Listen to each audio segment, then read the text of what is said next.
चलो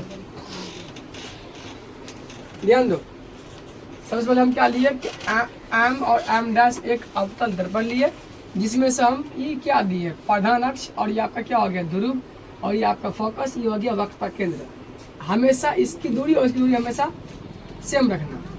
हम क्या किए, ये जो वक्रता केंद्र है, चलो इससे दूर हम कोई वस्तु लिए, ठीक है ना। ये जो वस्तु है इसका नाम मान लेते ए और बी है। ए भी कोई वस्तु है, जब यहाँ से प्रकाश किरण जाती है, जाहिर सी बात है कहाँ से होकर गुजरेगी, फोकस से होकर क्या कर रहेगी, गुजरेगी। ध्यान दो, ए भी कोई वस्तु है, यहाँ से जब प्रकाश किरण आना शुरू हुआ उसको बोलते हैं आपतित किरण, जब यहाँ से लौटा उसको क्या बोलते हैं, परावर्तित किरण। और ध्यान रखना, आप सबको एक बहुत ही याद करने बोले थे कि किरण आरेख जब वस्तु वक्रता केंद्र और अनंत के बीच हो। इस वक्रता केंद्र पहले क्या होता है, अनंत ही होता है। जब कोई वस्तु वक्रता केंद्र और अनंत के बीच हो, उसका प्रतिबिंब कहाँ बनता है, याद की याद करने बोले थे, नहीं की होगी। उसका जो प्रतिबिंब बनता है, ये जो वक्रता केंद्र और फोकस के बीच बनता है।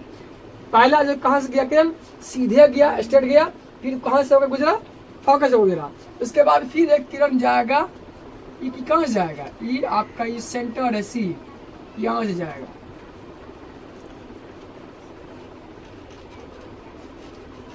ठीक है ना। जब ये किरण यहाँ जाएगा तो फिर इसी माध्यम में लौट जाएगा। तो ये आ रहा है तो आपतित, फिर इसी माध्यम में लौट जाता है वापस, तो जा रहा है तो आपका परावर्तित हो गया। ठीक है ना। ये जो बना है यही बन गया आपका प्रतिबिंब, की यही क्या बन गया आपका प्रतिबिंब। इसको मान लेते हैं ए डैश, इसको मान लेते हैं बी डैश। ये जो प्रतिबिंब बना बड़ा वो आपका क्या बन गया, ए डैश और बी डैश। क्या बना फिर तो बोलो, ए डैश और बी डैश। वस्तु क्या है, ए बी है, उसका प्रतिबिंब क्या बना, ए डैश बी डैश। जब वस्तु को वक्रता केंद्र और अनंत के बीच में रखेंगे, उसका प्रतिबिंब क्या बनेगा, सी से सेंटर मतलब वक्रता केंद्र और फोकस के बीच बनता है, और प्रधान अक्ष के नीचे बनता है। तो मतलब उसका जो प्रतिबिंब का कैसा है, धनात्मक ऋणात्मक, आपका क्या हो जाएगा ऋणात्मक, क्योंकि प्रधान अक्ष के नीचे है। ठीक है।